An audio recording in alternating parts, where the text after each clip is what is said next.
Hello అండి. ఈరోజు మా ఇంట్లో అయితే ఇలాచీ ముక్కలైతే పెట్టుకుందాం అనుకుంటున్నా. దీనికోసం అయితే మన ఇంట్లో ఇలాచీలు ఉంటాయి కదా! వాటిని తీసుకోవాలి.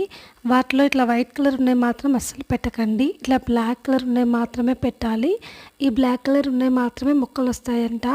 వైట్‌వి రావన్నమాట. నేను ఇంతకుముందు చేసిన మిస్టేక్ ఇదే అనమాట. వైట్‌వి పెట్టాను కాబట్టి నాకు ముక్కలు రాలేదు. సరే ఈసారి బ్లాక్‌వి పెడదాం చూద్దాం అనుకున్నా.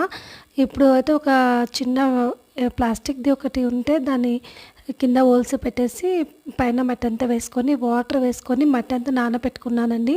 ఇట్లా నానబెట్టిన తర్వాత దీనిలోకి బ్లాక్ కలర్ సీడ్స్ ఉన్నాయి కదా! ఇలాచివి ఇవి వేసుకుంటున్నా.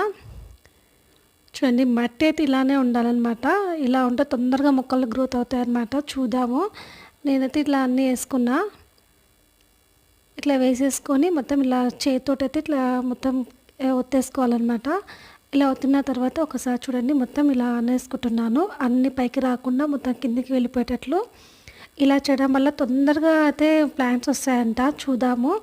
దీనిపైన అయితే ఫైనల్‌గా క్యాప్ పెట్టేసుకున్నాను. ప్లాంట్స్ వస్తే మాత్రం అప్డేట్ ఇస్తాను.